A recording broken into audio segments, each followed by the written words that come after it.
you're watching right now, you're probably watching a replay. Please make sure you leave a comment in your reaction, right? Because today's the last day to get it in, all right? Because we're going to be drawing names tomorrow for prizes. All right, there it is. All right, good evening, ladies and gentlemen. Welcome to this edition of MFers Live. Yes, it's Tuesday, July 31st, 2018, and it is Tuesday, and I'm still wearing my Taco Tuesday shirt. Found it. Gotta wear my Deadpool Taco Tuesday, of course. Hello, Becky. Hello, Kim. Hello, Suli. Yes, hello, everybody. Welcome to this edition of MFers Live. All right. So we are live in the studio with none other than my co-host, Nacho the Cat, who's, of course, blinging it out as always, the little diva. All right, and we are filmed live in front of a live studio audience with Maester Chef and Maester Butters in the background. No, you're not. And we have... Yeah, I see. That's a good gluey smoke. Come here. See. And of course, we got Medic as well. There you go, buddy. Let's steal his toy. All right, we're going to start off like we always do. We're going to do some shout-outs. So, yes, today will be the last day of shout-outs because tomorrow we draw names for prizes. Hello, Brian. Hello, Berta. Hello, Shannon. Hello, Christopher. Oh, and the computer folks, of course. All right, so we're going to start this up. So, a little handful here. All right, we're going to start off with some shout-outs like we always do, ladies and gentlemen. All right, here we go. We got Yvette Prince. So we got, oh, look. Of course, we got Christopher Brokill. There you go, brother.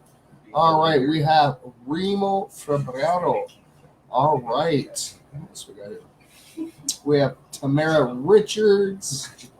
Oh, we got a double for Tamara. There you go, Tamara. All right. What else we got? Oh, we got Nick Balf. Oops, I just whipped it. I did. Sorry, Nick. I ripped your neck. Sorry, buddy. All right, there's Nick Balf. And we got Amanda Solid. That's pretty cool. We got names all over the place. Well, at least we got a triple for Tamara. There you go. All right, and we have, don't mess with the Zohan. Suli Zohan. There you go, there. All right, we have one for Kim Hunter. Look, we got another one for Suli Zohan. And then we have, of course, everyone's favorite name, Mary Jane. There you go, Mary. Look, she gets a double, so she actually gets the positive send out from Nacho. Oh, excuse me. Oh, there we go. You don't hold that, Nacho? You don't hold it. All right, there you go, buddy. All right, so Nacho's going to send some positive vibes out. Okay, we're going to go find our history here because it is our Tea Time Tuesday. All right, so hopefully you guys got your tea going on. All right, I got some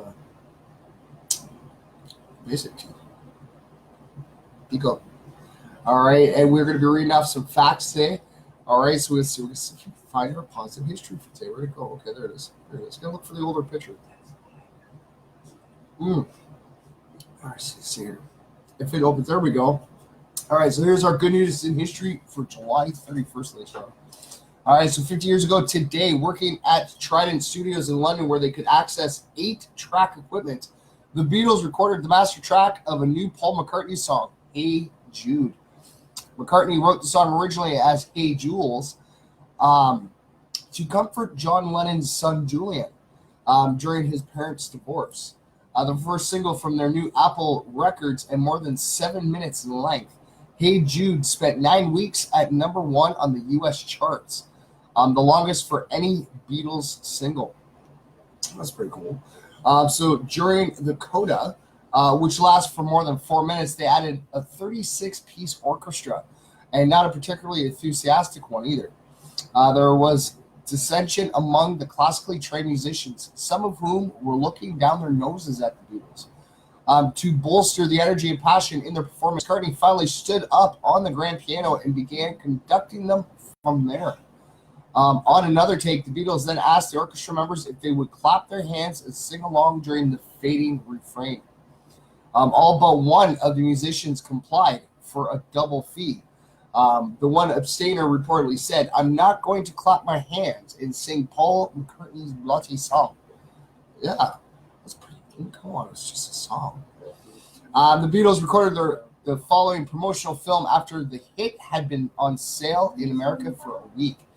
To help with the filming, an audience of around 300 local people, as well as fans that gathered regularly outside Abbey Road Studios, were brought in for the song's finale. The band, fueling their long-running feud with the Musicians Union, fooled them into believing it was a live recording, when in fact 3 of them were actually miming. Paul, however, actually sang live throughout the entire song. The video was first broadcast on David Frost's Sunday show 4 days after it was filmed. Later in America on the Smothers Brothers Comedy Hour. That's a real show. All right. So, ladies and gentlemen, I have not seen any comments popping up here, but bear with me. I will pop over so that I can read everybody's comments because the laptop froze. I love when that happens. All right. So here's some more positive news on July 31st. English writer Daniel Defoe, known as Robin Caruso, was placed in a pillory as punishment for writing a satire. But instead of humiliation in a public square, Defoe met sympathy from Londoners who threw flowers, vegetables, or stones, and they drank to his health. That was back in 1703. Wow. So Marquis de Lefrance, a 19-year-old French nobleman, was bestowed by the U.S. Congress with the rank and commission of Major General of the United States in consideration of his zeal, illustrious family, and connections. That was in 1777. Okay, this one's a little bit closer. U.S. President George H.W. Bush and Soviet leader Mikhail Gorbachev signed the historic Strategic Arms Reduction Treaty, known as START, which reduced the country's stockpiles of nuclear warheads by about 1/3. That was just back in 1991. A total ban on the use of landmines was announced by the British government after significant public pressure to endorse an international landmine treaty. That was in 1998. See, they're getting treaties going on. That's good. The president of the British Army in Northern Ireland, the longest-running British Army operation ever, came to an end in 2007. At the end of his European tour, Bruce Springsteen played his longest show to date, which was a whopping 4 hours and 6 minutes long. That was in 2012. It's only like 6 years ago. American swimmer Michael Phelps broke a record held for 48 years by Russian gymnast, Larissa Latina, when he won his 19th Olympic medal, the most by any athlete in history, and that was just 6 years ago as well. And on this date in 1965, J.K. Rowling, the author and humanitarian, who gave the same birth date to her now famous character, the young wizard Harry Potter, was born. Rowling went from being a single mom supported by welfare to the world's first female billionaire novelist. Her artful wizarding fantasies became the best-selling book series in history, translated into 73 different languages. She's not on the Forbes billionaires list anymore because she gives so much away, particularly to multiple sclerosis, literacy, and child welfare charities, but also to the taxman. As a form of patriotism, she said, "I am indebted to the British welfare state. When my life hit rock bottom, that safety net, Thurber through it had become, was there to break the fall." So to honor her 50th birthday in 2015, Time gathered well wishes from 17 actors in the Harry Potter films, with whom she worked closely during production. Oh, and you can actually read them. Okay. Let's see. Can we read them? Let's see if we can go find them. We'll read them off to everybody. Let's see. Okay, here it is. Okay, this is from Alan Rickman. Alan, amazing. He was an amazing actor. The happiest of birthdays, Joe. A breeze for the supreme time traveler. Love from Alan Rickman. Yes, you guys are wondering, Alan Rickman played Severus Snape in the Harry Potter series. That's pretty cool. Okay, so let's see here. We have Imelda Stanton. Dear Miss Rowling, on the occasion of your birthday, I trust you will be clothed in delicious pink garments surrounded by plates of purring kittens. These wishes come by order of Dolores Umbridge, which Imelda Stanton played Dolores Umbridge in the Harry Potter films. She was the dean that was like all in pink. If you haven't seen the movie, she's all in pink. All right, so Robbie Coltrane. Happy birthday, Jill. You don't look a day over 40. Everyone knows what a wonderful writer you are and how much you did to get children to read books and your charity work. But they perhaps don't know that in private you are very, very funny. Perhaps you could celebrate your half century by writing a hilarious film. Perhaps starring, I don't know, a large Scottish man. Have a great day. You so deserve it. All my love, Robbie C. And yes, Robbie Coltrane played Rubeus Hagrid in the Harry Potter series. He was the big, huge guy. He was the big, huge guy with the big soft heart. All right, so there's like 17. Okay, so that's just a few of them, because this way we can get back to our history. And also on this day in 1957, Richard Starkey, later known as Ringo Starr, made his debut at the Cavern in Liverpool, playing drums with the Eddie Clayton Skiffle Group. John Lennon first appeared at the club a week later with the Quarrymen. 3.5 weeks later, Brian Epson, who became their manager, first saw the Beatles performing in this warehouse basement. The Fab Four went on to play 292 times in the underground pub, which was formerly a bomb shelter, but now is the most famous nightclub in the world. So there you go, ladies and gentlemen. There's our positive history for July 31st. All right, so we're going to share this off. All right, so there's that one. Oops. Technology is staying caught up. Oh, actually working with technology today. That's actually a good sign. That's a good sign. All right, so we're going to pop up here. There it is. There it is. So this way we can share this off to the MFers Live Facebook page right away. And there are clips on the show. Go check them out. Go check them out. All right, so we just publish that off. All right, that works. Okay. All right, here we go. All right, so there we go. Oh, we got, hi, Angie. Hi, buddy. Hello, everybody. Yes. Which means little Scarlett. Hi, Scarlett. Hi, buddy. Hi, hopefully you're having a good time, little one. Yes, it's always good to see everybody in here.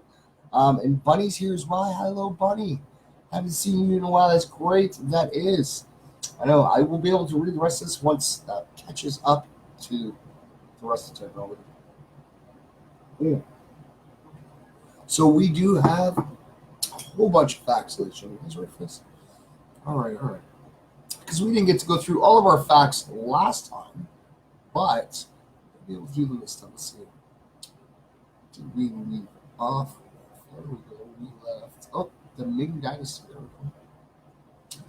Facts on the Ming Dynasty. All right, Susan, let's open. There we go. All right.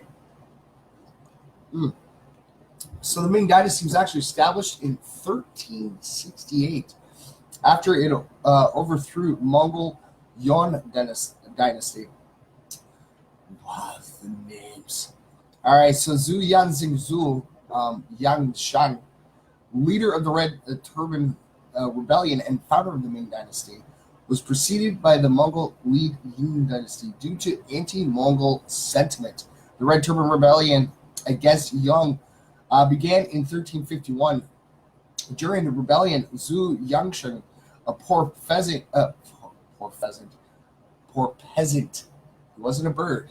He wasn't a pheasant. He was a peasant. And a Buddhist monk became a prominent leader. With Yuan Dynasty's decline, there was a struggle between the rebels groups. And in 1363, Zhu's force of 200,000 sailors defeated his arch-rival Shen Yongai's force of 650,000 men in the Battle of Lake Poyrak. Arguably the largest naval battle ever in terms of personnel. In 1368, Zhu sent his army towards the Yuan capital, Dadu, or present-day Beijing. The last Yuan emperor fled, and this is considered the overthrow of Mongol Yuan dynasty by the Ming dynasty. Wow. All right, so after so many hard names on this one. Thanks.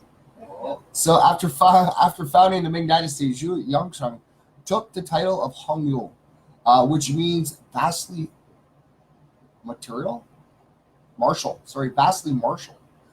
He made the city of Nanjing in East China his capital, Mongols still had control of the region of Manchuria in northeast China. Hongwu sent a military campaign against the Mongol chieftain Nag-Achul in Manchuria, leading to Ming conquest of the region and surrender of the last remaining Mongol forces in China. Hongwu Emperor also established the imperial military secret police, the Jingyiwi, to guard the emperor against possible rebellions and assassinations. So the Jingyiwi served Ming emperors till the overthrow of the dynasty. And yeah, thanks, Mr. Chef. Gotta find me ones with big words.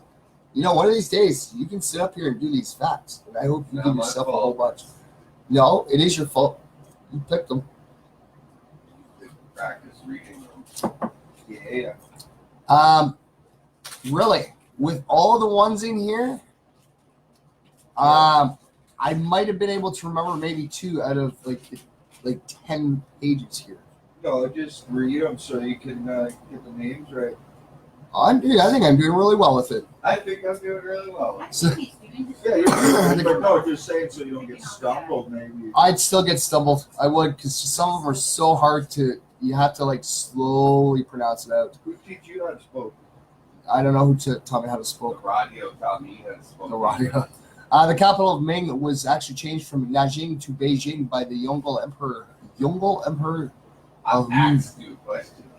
Ask you a question. The Hongwu Emperor made his grandson Zhu Shengwen his successor. After Hongwu's death in 1398, Hongwen assumed the throne as Jiangwen Emperor. The most powerful of Yonghu's son, Zhu Dai, plotted a rebellion against his nephew, leading to a 3-year civil war. Hongwu had noted the destructive role of court and greatly reduced their power. Zhu Dai used them during his coup, burning the palace in Nanjing, along with the Jiangwen Emperor. He assumed the throne as the Yongle Emperor in 1402. Wow. So Yongle made Niping, which is present-day Beijing, as the new imperial capital, demoting Nanjing to a secondary capital. So the Yongle Emperor restored the power of the eunuchs. Among these eunuchs was Zheng He, who is considered as one of the greatest Chinese admirals in history. Yongle used Zheng He's fleet to expand China's tributary trade system farther afield than ever before. He also expanded China's borders through his military. He also expanded China's borders through his military, which included brief occupation of Vietnam. Yongle directed the construction of the Forbidden City, located in the center of Beijing. It served as the home and political center for emperors for almost 500 years, from 1420 till the end of the Qing Dynasty in 1912. Yongle used woodblock printing to spread Chinese culture. The monumental Yongle Encyclopedia was actually complete during his reign. So Oiratz is a destination for Western Mongol tribes. During the reign of the Zheng Tong, the 6th emperor of Ming, powerful Oirat leader Isin Tashi launched an invasion into China. Zheng Tong emperor personally led an army against the Oirats, but was handed a crushing defeat at the Battle of Tumu, at the Tumu Fortress in 1449, and was captured. This led to an event known as Tumu Crisis, during which the Oirats demanded ransom to release the Ming emperor. However, Zheng Chuan, half-brother of Zheng Tong, assumed the Ming throne as Zheng Tai emperor. Oirats released Zheng Tong as holding him captive was no more useful. Zheng Tong was held under house arrest until 1457, when he retook the throne after a coup and resumed the new title of Tanshong. Wow. So the longest reigning ruler of the Ming of Ming was Wali Emperor. In 1572, Zheng Yang became the 13th ruler of the Ming Dynasty, assuming the title of Wali Emperor. Initially an able king, While he grew tired of constant political quarrels in court and started preferring to stay behind the walls of the Forbidden City. So much so that the senior officials had to bribe powerful Inuks, even to have a simple message delivered. He enhanced the power of Inuks by increasing their rights over civil bureaucracy and granting them power to collect provincial taxes. This furthered instability at court. Though Wala's reign of 48 years is the longest among Ming emperors, it started the decline of the Ming Dynasty. So a primary reason for the decline of the Ming Dynasty was shortage of silver supply.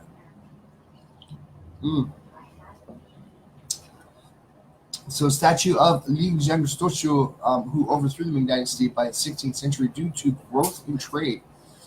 There was actually new demand for Chinese products, leading to large influx of silver, mainly from the Spanish Empire and Japan. Though the Ming Dynasty initially used paper money, coins minted from silver later became the primary means of exchange in the economy. In 1639, a trade dispute in Hiroshima and a diplomatic conflict with Spain cut off China's silver supplies. This led to a dramatic spike in the value of silver, leading to its hoarding. The peasants were the worst hit since they paid their taxes in silver while conducting crop sales in copper. This economic crisis, along with natural calamity, rebellion, foreign invasion, and instability at court, are the main reasons for the decline of the Ming Dynasty. Yeah. So when Shenzhen, a region in the northwest China, was hit by a famine in early 1630s, the Ming failed to ship much needed supplies there, leading to a resentment amongst people. Li Zhang, a poor peasant, became leader of the rebels, and in 3 years he succeeded in rallying more than 20,000 men. The Ming government was unable to stop Li's rebellion as most of its military was involved in battle against the Manchus, ethnic Chinese of Manchuria. On May 26, 1644, Ming capital Beijing fell to the rebel army led by Li Zheng.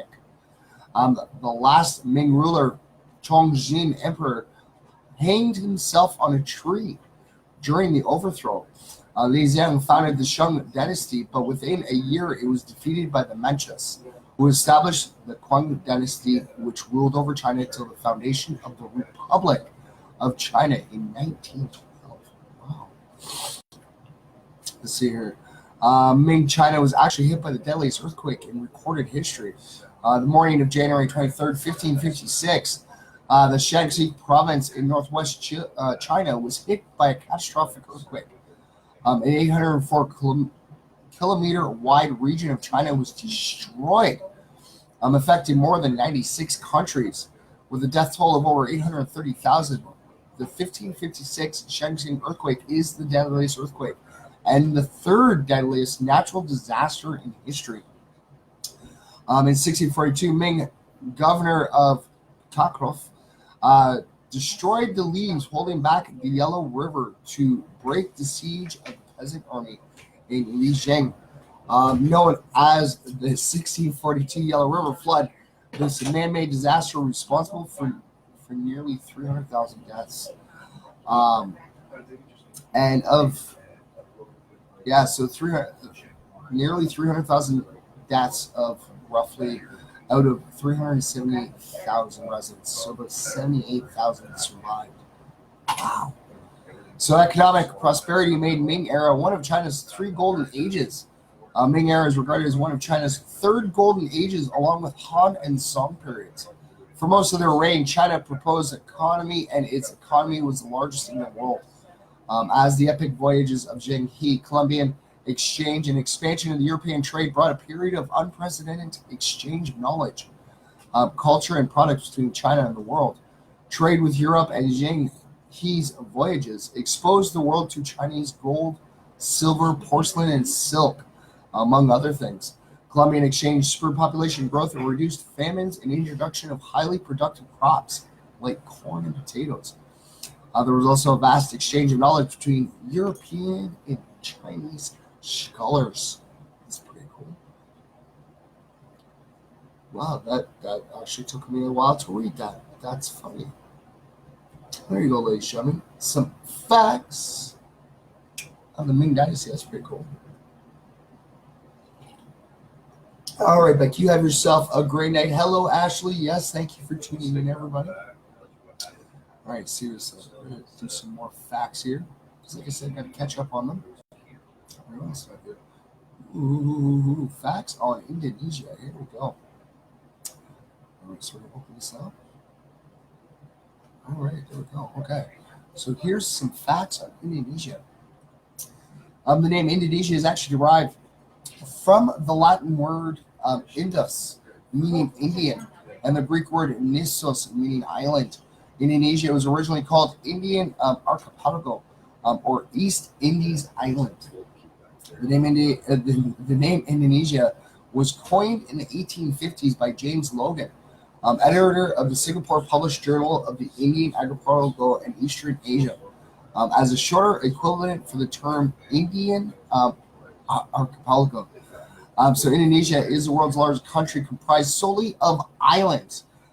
It is composed of 17,508 islands, some of which, about 6,000, are actually inhabited. Yeah, so there's still like 11,000 inhabited islands, and I might have to go visit them. I might have to. So with 238 million people, Indonesia is the fourth most populous nation in the world, just behind China, India, and the U.S. The island of Java, and no, we're not talking about the computer system Java. The island of Java, with over 140 million people, is the most populous island in the world. Yeah. So on September 8th, 1664, the Dutch, under Peter Stuyvesant, made one of the most bizarre real estate deals ever when he traded the rights of the island of New Amsterdam, which is now the island of Manhattan, for the tiny British-controlled Indonesian island of Run. This transaction was also an important turning point in American history. Marco Polo was actually the first European to visit Indonesia in 1292. So he visited, at the end of the 13th century. The Indonesia archipelago is actually spread over the Pacific Ring of Fire that is situated in the Western Pacific. The country has over 400 active volcanoes and records at least 3 earthquakes a day. 3 earthquakes a day. That's insane. Bahasa Indonesia is Indonesia's formal language, but the country recognizes more than 700 other languages as well. That's a lot of languages. Java has actually became a slang term for the word coffee, after the coffee beans grown on the island of Java. So there's a little interesting fact for you. See, the coffee bean was grown on the island of Java, and we call it Java. That's pretty cool.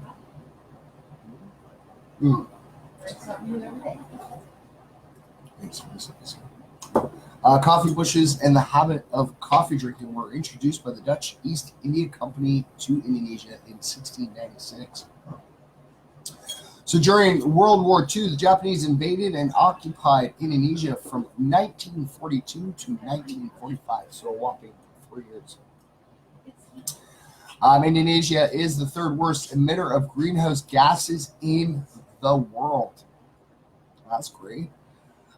With its rich variety of flora and fauna, Indonesia is second in the world after Brazil, with the highest level of biodiversity in the world. That's pretty cool. Biowarfare. Out of the 10 largest islands in the world, 3 are part of Indonesia, with Borneo, Papua New Guinea, and Sumatra.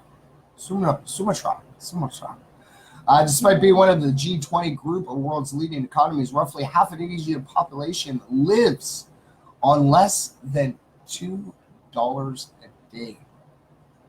Okay, well this is going by American dollars, so it'd be like what, $2.50 Canadian, roughly. So still, that's what they live on.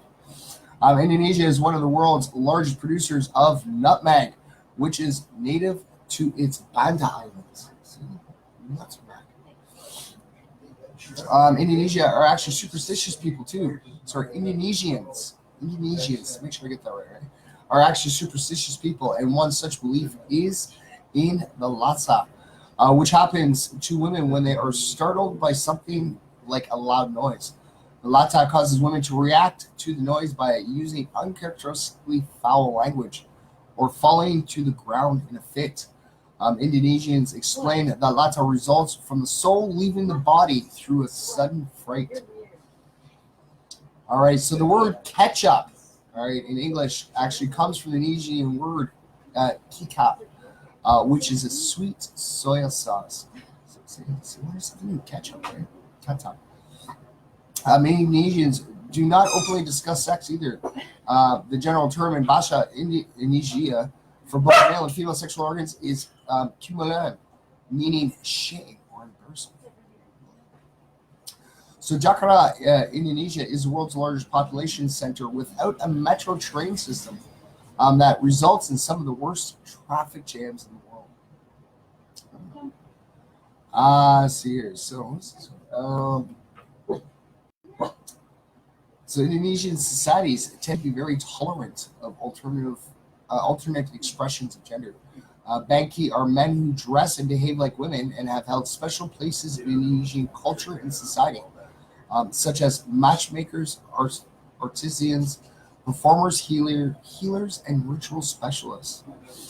In Indonesia, kissing is actually called cium, which is to sniff. Most Indonesians kiss by sniffing each other's cheek by way of standard greeting. In some places in Indonesia, people rub noses among family to show affection, but it can also become foreplay as well. So that's cool. All right, so popular in Indonesia, konglak, which is a cowrie shell, traces back to Egypt as among the world's oldest game. Likely introduced in Indonesia by Indian or Arab traders. A konglak consists of a long 18-inch carved wooden board with 7 cup-like indentations on each side and 1 on each end. Initially, 98 cowrie shells, stones, or beads sit evenly divided in the recessions. The object is to actually move as many pieces into one's home cup as possible. Adult male orangutans found in the wild only on the Indonesian island of Borneo and Sumatra are said to be 8 times stronger than a human. Well, so you definitely want to bump into them, Dark Alley, because they kick your butt, right? 8 times stronger. Wow. Pepper was actually introduced to Indonesia's Sumatra and Java from South India around 600 BC. Black pepper is the result of picking unripened fruits and drying them in the sun, while white pepper comes from larger fruits left on the vine until ripe. All right. Let's see here. Okay, so Jakarta, which was called Batavia by the Dutch, is the capital of Indonesia and is the 13th largest city in the world. That's pretty cool. The island of Sumatra was originally known as Swarnarapida, which is Island of Gold. It was Marco Polo who corrupted the name to Sumatra in his 1292 report on his journey through the Indonesian archipelago. Indonesia is the only country to see the Komodo Dragon, the world's largest lizard in the wild. The first published description of the Komodo Dragon was in 1910 from a Dutch expedition to Komodo Island, where 2 of the dragons were shot with their skins taken to Java. One theory holds that Chinese dragon is actually based off of the Komodo Dragon. That's pretty cool because Komodo dragons are pretty big, right? Indonesia is actually home to the Rafflesia arnoldi, the world's largest flower, which actually may be the world's stinkiest flower as well, and the Morpheus tateum, the world's tallest flower. So they have the largest flower, the tallest flower, the stinkiest flower. So interesting plant facts. All right, what do we got here? It's the largest single flower of any flowering plant. Okay, so Indonesia is the world's largest producer of palm oil, which can actually be found in roughly half of the manufactured goods in any supermarket or drug. Everything from peanut butter to soap to cosmetics actually contains palm oil in various forms. Indonesia is the home to the world's largest volcanic lake, Danau Toba, which is located on Sumatra, is the site of a massive supervolcano eruption that is thought to have happened 69,000 to 77,000 years ago. Wow. Excuse me. It was actually the largest known explosive eruption in Earth's history in the last 25 million years. That's pretty cool. That was like a long time, too. The phrase run amok actually originated in Indonesia. Amok comes from the Indonesian word mengamuk, which translates to make a furious and desperate change, but is linked to deeper spiritual beliefs. It was believed to be caused by Hantu Belian, an evil tiger spirit that entered one's body and caused one to do heinous acts. So run amok. Here you guys go. Here's one for you. Indonesia is the world's leading exporter of frog legs. During the last decade, Europe alone imported 4,600 tons annually, with France, Belgium, and the Netherlands being the main importers. Yeah. Tastes like chicken. Tastes like chicken. That's what they got, those big bulk bags, $10 for like 2 pounds. So you think it's chicken, it's frog legs. It's frog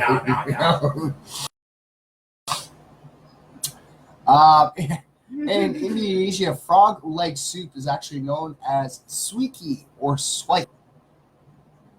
It's got a mean kick to it. Bet you tastes like chicken. Tastes like chicken soup.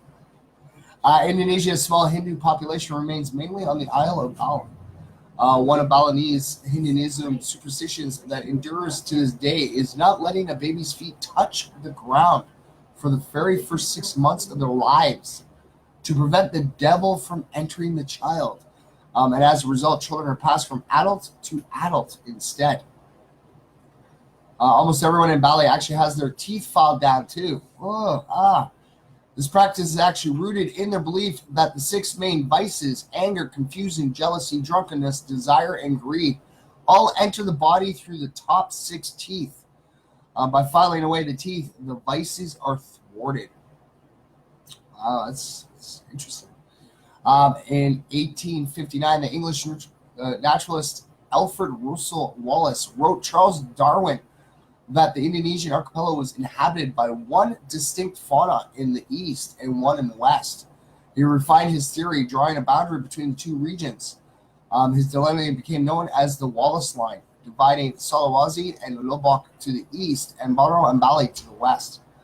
So the famous Javaman fossil, subsequently named Homo erectus, was found by Dutch physician Eugene Dubois on the Indonesian island of Java in 1889. Since then, even older bones have been found in Java, and geologists have dated the oldest Homo erectus specimen to roughly 1.7 million years old. Wow. No, it's off there. And U.S. President former U.S. President Barack Obama actually spent part of his childhood in Indonesia. That's pretty cool. This is pretty cool. So we're going to pop back up here and see if I missed any comments. Did I miss anything? All right, no, I haven't missed anything. Right on. Like I said, ladies and gentlemen, just make sure you guys leave a comment and your reaction. Your name will be entered twice. Okay, you guys got till the strike of midnight tonight, because as of midnight, no more entries, okay? Because we got to start. Oh, we typed them now. We used to write them, okay? If you guys are new to watching here, when we first started off, the fan base was so small that I used to write everybody's names down. I used to cut them out, and we started off that. It's gotten better. It's got to the point now that we usually fill one of these bad boys up. Just the names of them. I was able at one time to read all the names. Now I'm not able to. I tried my best. I do. Really do. Hello, Sarah. Thanks for tuning in. All right, so I'll let you keep saying this. Okay, we're gonna do some more quick shots. All right, so we got a little handful here. All right, guys, what we got Berna Lockman. We have Susan Tremblay. All right. And we got Charlene Pratt. What's we got? Remo King Rams. Remo from Ruro. Jazzy Wood Tilly. We have Leah Dubrick.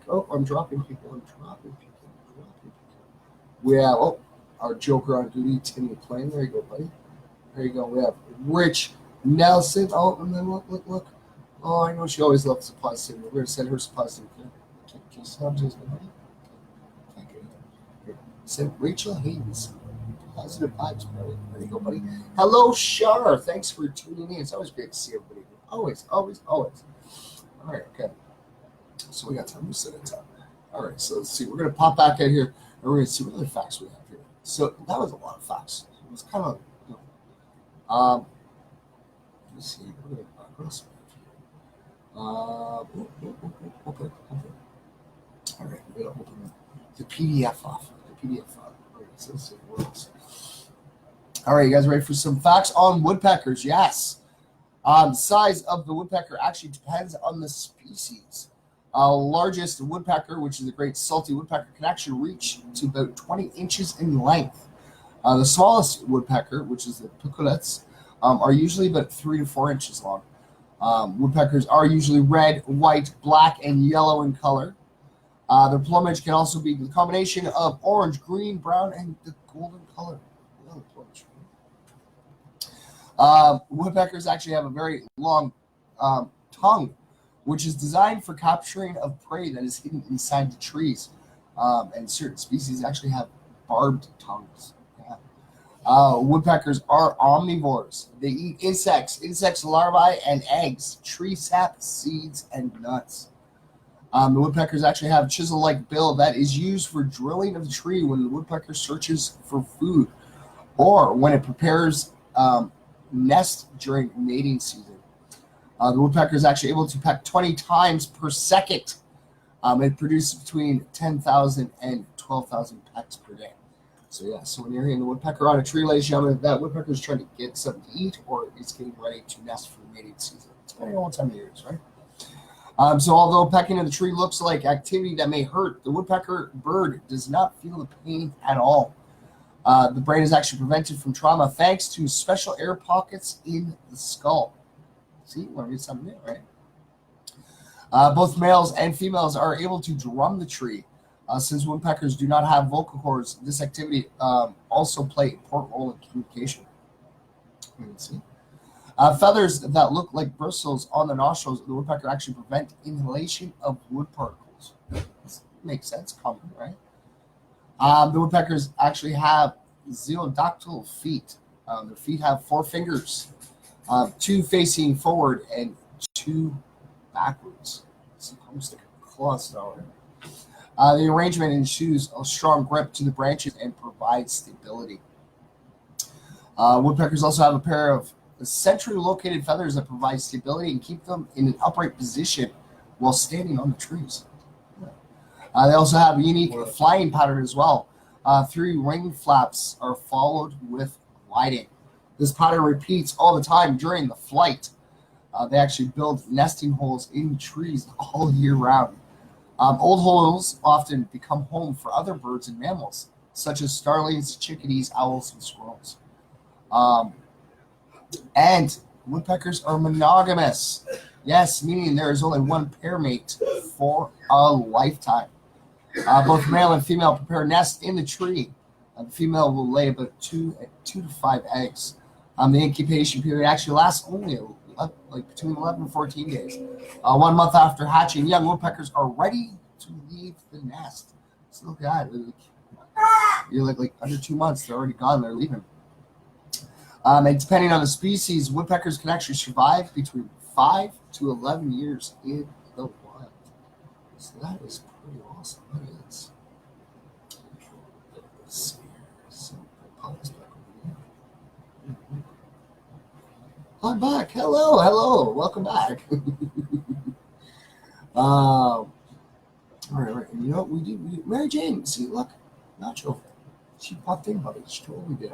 Mary Jane, you missed it. Nacho was sending you out positive vibes, and I guess it worked because it got you in here. That's awesome. Right on, right on. Oh, you went for a shower. All right, so let's see. We got one more set of facts here. All right, let's see what these are. These are flies. Flies. Not fries. Flies. Flies. All right, so let's, because I know there's different variations here. Like, I know there's different variations of flies, so let's go get interesting. House flies actually live on a liquid diet. Yes, that's correct. Flies tend to live off a diet based on liquids. Why?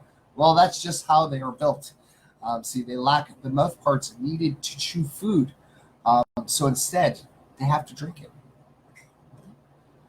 A housefly will regurgitate digestive juices into solid foods, and these juices break down the food into smaller pieces, allowing them to use their mouth parts called proboscis to actually drink their meal. Yeah, I don't know. I kind of enjoy chewing food. I guess it's just me. Glad I'm not a fly, right? They can actually taste with their feet, just like butterflies. Flies can taste food using their feet. This is all down to taste receptors being located on their lower legs and feet. So when a fly lands on a tasty meal, which can be anything from animal feces to your lunch, they will often have a wander around to give their next meal a good taste before consuming it. Does that make sense, right? And yes, house flies defecate, yes, and a lot. And they aren't too bothered about it either when they do it either. Fly around. Right? As you know, house flies actually like to live off. I just read that. Oh, okay. Because that double. All right. They can actually spread a range of diseases due to their feeding and breeding habits as well. But more on that later. House flies actually come into contact with a range of harmful bacteria such as Salmonella and E. coli.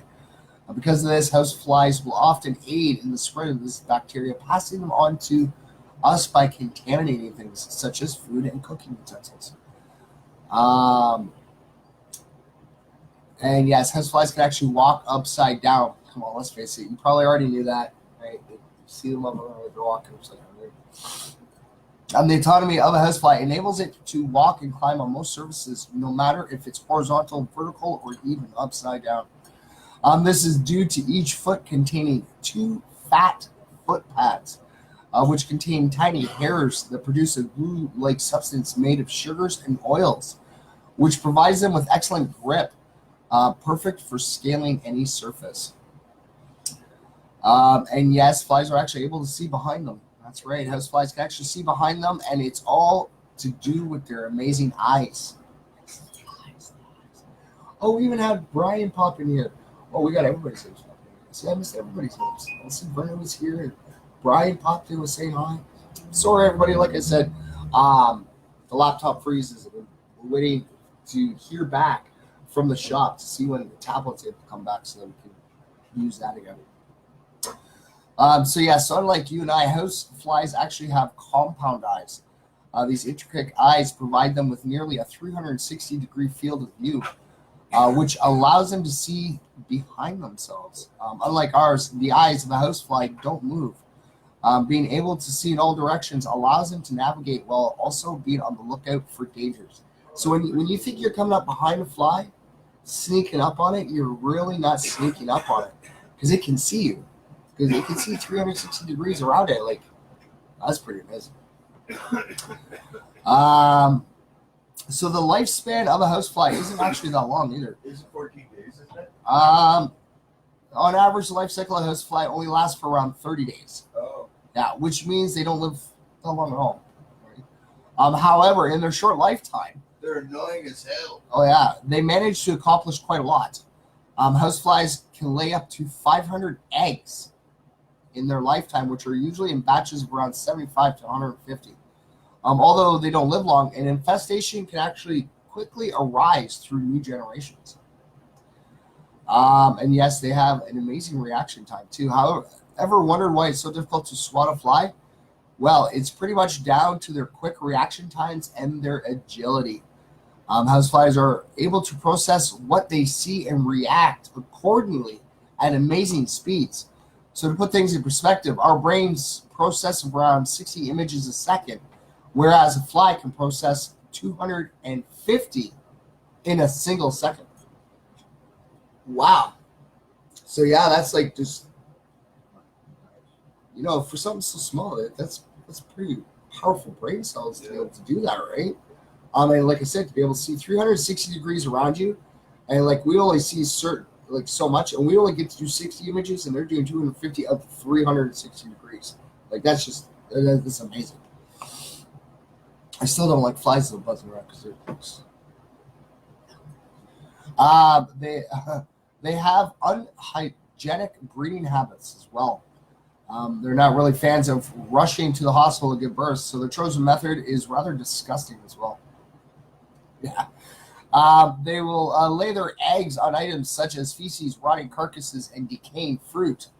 Why is this? Well, it's mainly to provide the larvae, or known as maggots, with something to eat when they hatch. Yeah. And yes, the male houseflies are constantly looking for a date. So remember back in Fact 6 when we discussed the compound eyes of a fly? Well, it also plays a role in how houseflies find a partner. Studies show that there's a specific region within the eyes of the male fly called the love spot. It's pretty much used to detecting and chasing female flies.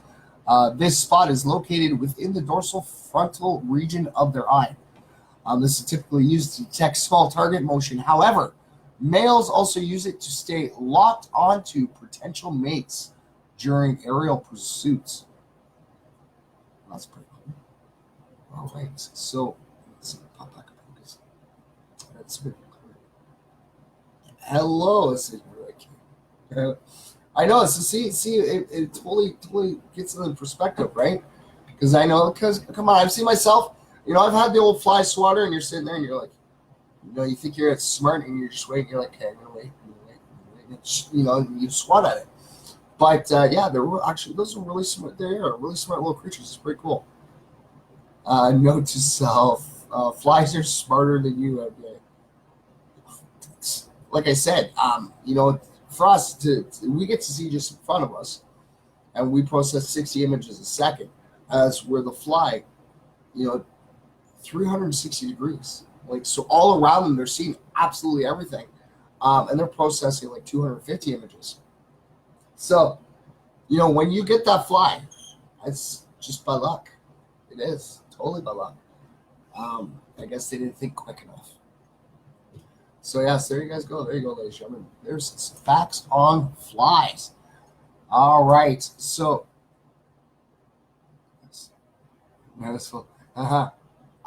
but yes, we are getting to the end of our show, ladies and gentlemen. I want to thank everybody for tuning in, coming in, and hanging out with the original MFR live in the studio. I want to say thank you again to our wonderful guests. We had Becky Ricky, who stopped by the studio yesterday. I'm with myself and Nacho, and all the MFers. Pretty cool. And like I always say, ladies and gentlemen, the MFR studio door is always open. You guys want to come down and hang out with the original one, and hang out with Maester Butters and Maester Chef. All right, you guys can always come down. Always. Like I always say, the door is always open. Don't laugh. I know I'm trying not to. But yes, ladies and gentlemen, thank you everybody for tuning in. To the ones out there that I know that you do watch, you may not comment, you may not react. That's all right. That's all good. Like I always say, I always tell everyone to leave a comment on their reaction because you want a chance to win a free prize. Hey, we got 7 CDs up for grabs, ladies and gentlemen. Yes. We got Manifest and we have District Apollo. All right, ladies and gentlemen. So make sure you guys tune in tomorrow because we're going to it's our positive news day. Yeah. So we get to read some positive stories. We get to pull names. And Jason's name. And yes, before I forget, I might as well do. You didn't answer me yet, Mike. What? I gotta see here. You might have to ask me again because I'm missing some comments on here. I'm trying to catch back for you. But yes, ladies and gentlemen, I was talking about why was Nacho giving me good vibes. Nacho was sending you positive vibes because your name was pulled in the shutout. And like we always do, the very last shout out that we do for the pile that we have, we give to Nacho to send it the positive vibes to. So See, look, see. There is the one. Okay, that Nacho is holding. All right. So after the show, there'll actually be a picture taken like we do all the time with Nacho. All right, and then we we send it out to you. We tag you in it. So yes, so you were the first set of shoutouts, and like I said, it's always the last shoutout that we always give to Nacho to send out positive vibes to. And yes, so yeah. Nacho loves your name too. He does. He totally loves the name. He does. He thinks the name MJ is cute. Not MJ, but he loves the name MJ too. He totally does. Totally. But yes. So the tour. Where did they go? All right. So, yes, there were tickets won here for the Mick to Wayne My Life tour. I'm gonna try to find out all the little details, but I do believe the tour has actually been canceled. And I kind of feel bad. It was funny, things that were totally left out of their control. They couldn't stop. It happened. I will try to keep you guys posted because the tour is supposed to happen next month. But yes, like I said, I will keep you guys posted. Hello, Donnie.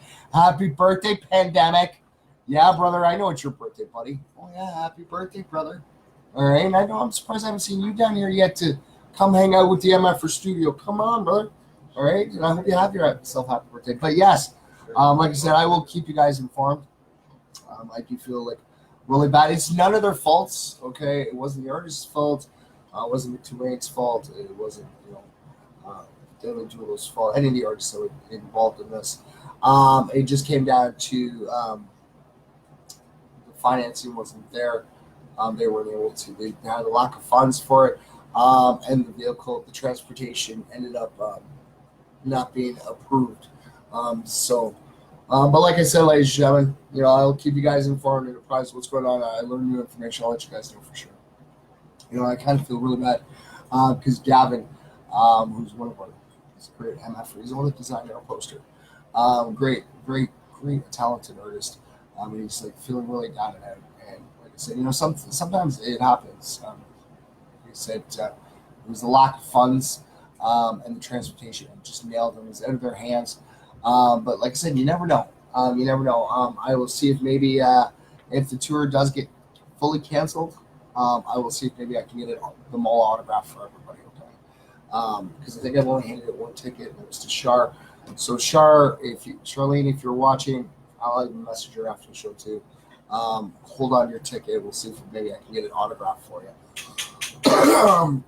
But yes, so the ones out there, like I always say, I know that, I know a bunch of you guys sit there and watch. You don't say anything, you don't comment, you don't react. It's all good. It's okay. Like I say, you always have a chance to win some free prizes. It's well free, right? No worries. You leave comment reaction, get a chance, right? But I know some of you guys are tuning in because you like chilling and hanging out with the original MF and getting positive vibes, right?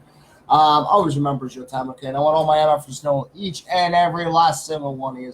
I love you all. I do. I love each and every last single one of you. All right, because without you guys, MFers Live wouldn't be where it is today.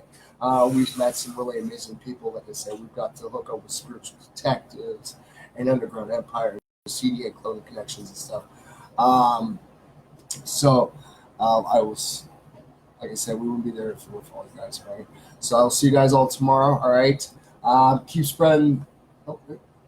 Is it going to work here? I love technology. All right. So thank you guys for tuning in. Make sure you guys tune in tomorrow. We're going to be drawing some names for some prizes. We're going to be reading some positive stories, all right? So remember, same MF for 10, same MF for channel.